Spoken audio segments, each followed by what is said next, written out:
Então, alguns dizem, o que faz a distinção entre o namoro e a união estável, entre o namoro e a união estável, é o afeto. E achei ótimo, porque nas palestras hoje foi falado sobre o afeto. E as pessoas querem dar ao afeto uma conotação muito maior do que um simples sentimento. As pessoas querem dar conotação jurídica ao afeto. É óbvio que o afeto traz, em alguns casos, conotações jurídicas. Nós não podemos definir uma situação jurídica só com base no afeto. Essa é a minha percepção.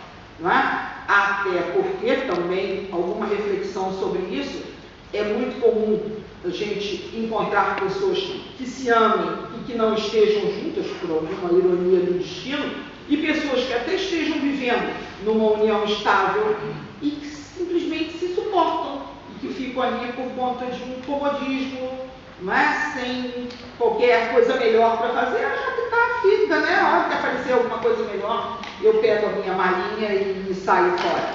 Então, o afeto também não pode ser essencial para que a gente distinga o namoro de uma união estável. E o que nos resta?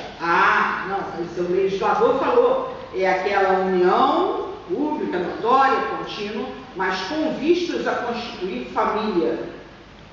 E aí fala a magistrada, como é que eu vou saber, não é, o que se passa na cabeça e no coração da pessoa quando está à minha frente, para que eu julgue uma ação de reconhecimento de união estável? Eu não sei se aquela pessoa tem ideia de constituir família, ou tinha pelo menos ideia de constituir família, ou se não tinha. É um critério subjetivo, não me cabe adentrar nas pessoas para poder dizer isso. Então, o que me cabe para dizer ali existe uma união estável e não um namoro? A coabitação e a fidelidade. Mas, pasme, coabitação e fidelidade não são deveres da união estável.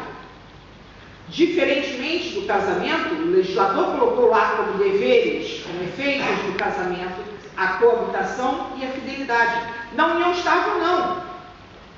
E até a princípio se entende o porquê, não é? Porque pretende-se ou pretendia-se dizer que a união estável era aquela coisa mais descompromissada, menos formal, não é? Só que se eu não tiver a coabitação e a fidelidade, vai ficar quase que impossível ao magistrado reconhecer os casos de união estável.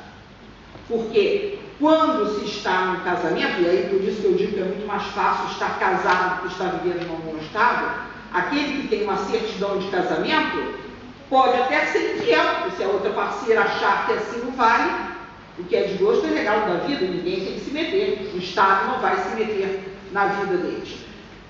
Quem tem uma certidão de casamento pode até morar em casas separadas, embora seja o dever do casamento, se os cônjuges estão de comum acordo, que é muito bom cada um ter a sua casa, o Estado também não vai se miscuir e exigir que eles se divorciem por causa disso.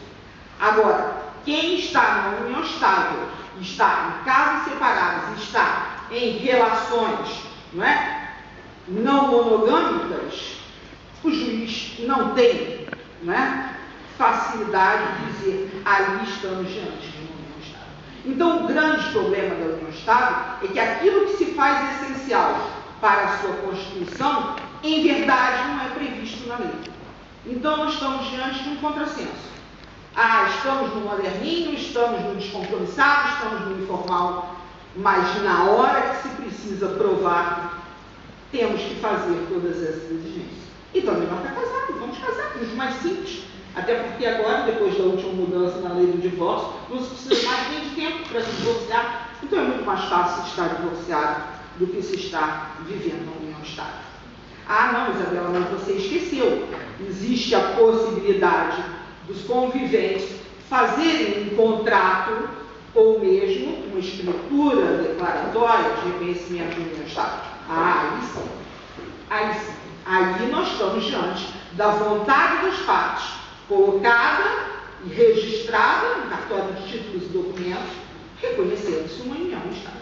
Aí, sem nenhum problema. Uma vez reconhecida a união estável, os efeitos vêm, na forma da lei. Mas esse primeiro momento de constituição e de reconhecimento da união estável é extremamente tormentoso. Ainda hoje também se falou aqui por muitas vezes que a assuntos de família não deveriam ser levados aos tribunais? Óbvio, né? Seriam excelentes que todas as famílias vivessem harmoniosas e que problema não existisse e que os juízes de família nada tivessem a fazer.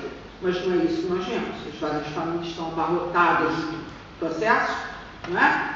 E quando se trata de união estável, o problema só acontece, só é levado às vias dos tribunais quando efetivamente se precisa dissolver a união estável, seja por efeito de morte de um dos conviventes, ou seja, pela dissolução. Não é? Porque aí temos dois problemas. Antes de se pretender a dissolução, e os reconhecimentos, né, dos efeitos daquela dissolução, nós temos que primeiro reconhecer a existência daquela união estável. E aí é que justamente mora o perigo.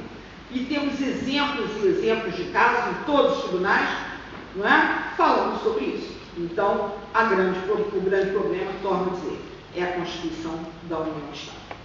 Bom, pelo adiantado da hora, a gente pode ir dando prosseguimento. Após o problema da constituição da união estável, que me parece bastante difícil, né? Até porque, antes de passar adiante, nós costumamos falar que o desgaste de um casamento vem justamente pela convivência debaixo